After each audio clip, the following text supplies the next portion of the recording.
이번 이태원 사고로 인하여 정신적, 심리적 어려움을 당해 심리 상담을 받는 이들이 많다고 합니다. 특히 사고 현장의 광경을 목격해버린 그 시민들과 공무원들은 더더욱 트라우마에 시달려 아파하고 있습니다. 그런 것을 보면 사람이 바이러스만 전염되는 것이 아니라 이런 심리적인 것 역시 전염되고 있음을 알 수 있습니다.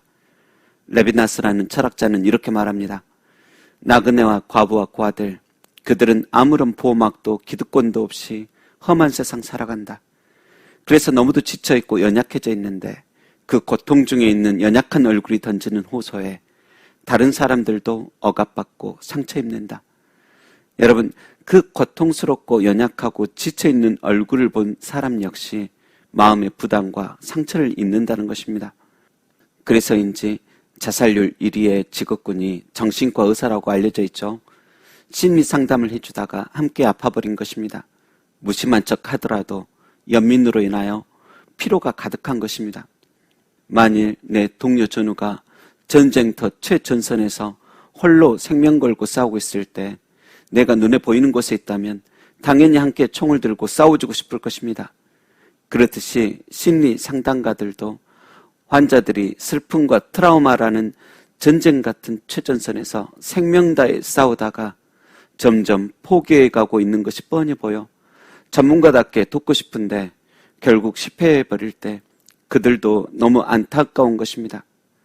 내가 최선을 다한다 했지만 결국 나는 아무것도 도움되지 못했구나. 난 전문가 맞나? 하며 무력감에 사로잡히며 그 역시 아픔의 늪에 함께 빠져버리는 것입니다.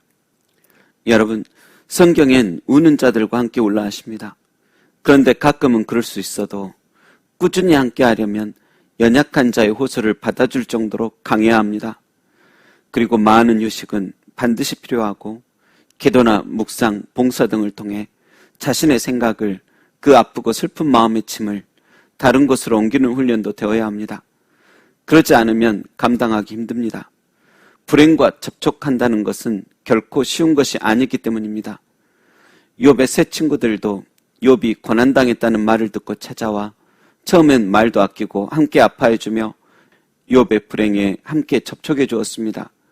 그러나 욥이 드디어 침묵을 깨고 친구들 앞에서 나는 잘못한 게 없는데 하나님께서는 내게 왜 이러시나 하면서 아픔과 슬픔이 가득 담긴 발언을 쏟아내자 그들은 곧바로 불편해하며 당신이 이런 식으로 말들을 하니까 이런 고난이 찾아온 거야 하면서 맹공격을 합니다.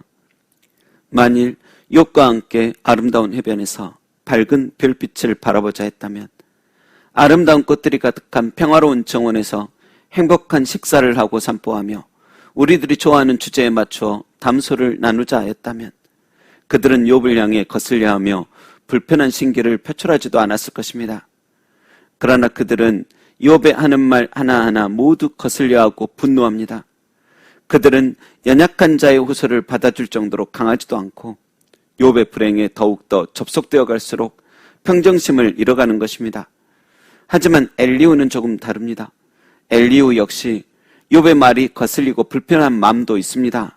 그러나 세 친구들처럼 평정심을 잃고 말하는 것이 아닌 진심으로 욥이 더욱 복되어지길 바라는 마음으로 말을 이어가기에 욥은 세 친구의 말은 흥분하여 중간에 다 끊어버렸지만 엘리후의 말은 끊지 않고 끝까지 들어준 것입니다. 그렇다면 오늘 본문 욥기 37장에 나타난 엘리후의 발언은 무엇이었을까요? 1절에도 보면 엘리후 자신은 하나님이 두렵다 말합니다. 이로 말미암아 내 마음이 떨며 그 자리에서 흔들렸도다. 무엇 때문에요? 2절에서 5절에 보면 번개, 천둥 같은 위험 있는 소리들. 6절에 보면 눈, 작은 비와 또 큰 비. 8절에 폭풍우, 그리고 얼음을 만들 정도의 추운 북풍들. 반대로 17절에는 따뜻한 남풍. 그리고 그렇게 하늘에 구름이 겹겹이 쌓이고 번개도 치더니 21절에 보면 갑자기 바람이 불더니 하늘이 너무 맑아져 언제 그랬느냐 싶을 정도가 됩니다. 엘리후는 이러한 자연 현상을 들어서 하고 싶은 말이 이러합니다. 욥이여, 먹구름이 가득하고 비바람과 천둥이 쳤지만 바람이 불더니 하늘이 너무 맑아지는 것을 봅니다. 그렇듯 지금 고난도 그러합니다. 조금 더 기다려 봅시다. 우리가 세월 앞에 약한 것은 문제가 안 되지만 악해서는 안 됩니다. 지금의 상황이 안 좋다고 하나님 앞에 무례하고 교만한 것은 망령된 행동입니다.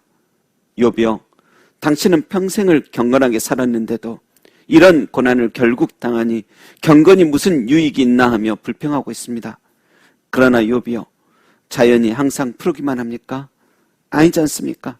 맑고 화창하다가도 어느 날 갑자기 어둡고 비 오고 눈 오고 얼음이 얼 정도로 폭풍이 불고 또 어느새 남풍이 불어 더워집니다.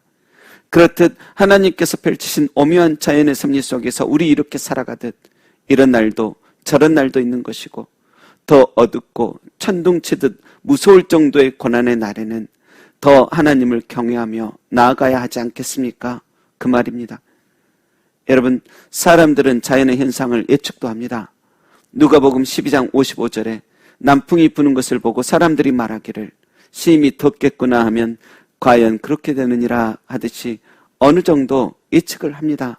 그러나 더운 남풍과 추운 북풍을, 천둥 같은 위험 있는 소리들과 비바람과 물이 지은 구름들을 우리가 하나하나 조정할 수는 없습니다.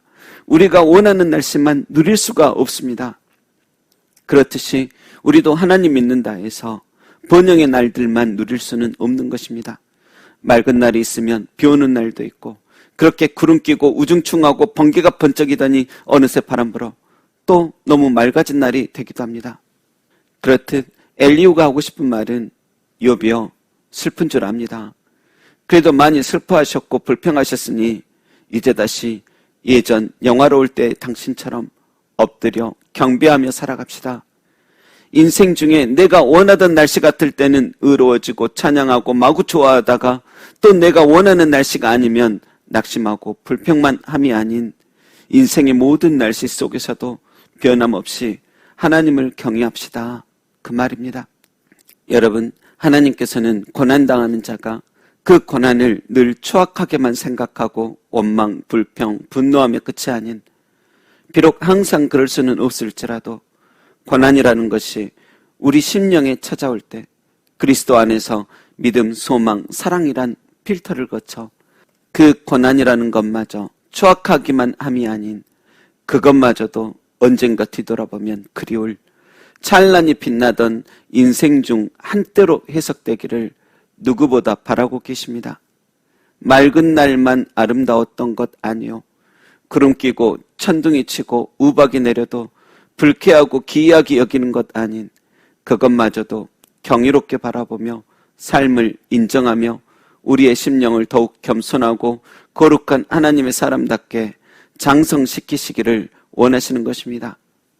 우리는 돈을 내고 치과에서 치아 교정술을 할 때면 아무리 치아 교정이 비싸고 그 모든 과정들이 아프고 불편해도 치과 의사가 만들어준 교정기로 인한 그 고난의 압력을 수년 동안 인내합니다.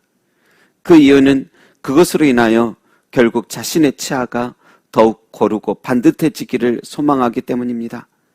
그렇듯이 우리는 하나님의 자녀라 해서 이미 완벽해져서 신들만 입장할 수 있는 하늘 정원을 걸으며 생명 열매만 먹는 존재 아니요, 때로는 인생이란 교정기에 의하여 희망이 없는 날에도 희망을 찾는 법을, 눈물만 흘리는 날에도 기쁨을 발견하는 법을, 그 처참한 십자가에서 영원한 생명을, 절망스러운 죽음의 날에도 부활을 발견하는 법을 배우게 됩니다.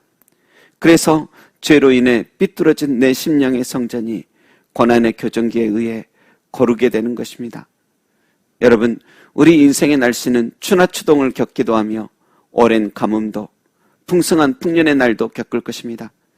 우리는 아둔한지라 크신 하나님의 섭리를 잘 모를 때가 많지만 세월 속 많이도 떨어졌던 수많은 낙엽들 밟으며 허무함만, 고통만 느낌이 아니오, 오히려 그 속에서 하나님의 오묘한 은혜들을 마음에 새기며 힘들지만 살아온 날들 그래도 감사했습니다 고백하며 천국 고향으로 나아가게 되길 주님의 이름으로 축원합니다. 기도하겠습니다. 하나님, 우리의 모든 세월들 속에 불평, 불만, 분노가 한 번도 없을 수는 없겠지만 부디 살아온 세월이 마냥 더듬기만 함이 아니요 한눈에 바라본 인생 사계절 파노라마처럼 감사하고 경이롭게 바라볼 수 있도록 우리 심령의 눈을 뜨게 하여 주옵소서. 감사드리며 십자가 속에서 영원한 생명을 피우신 예수님의 이름으로 기도합니다. 아멘.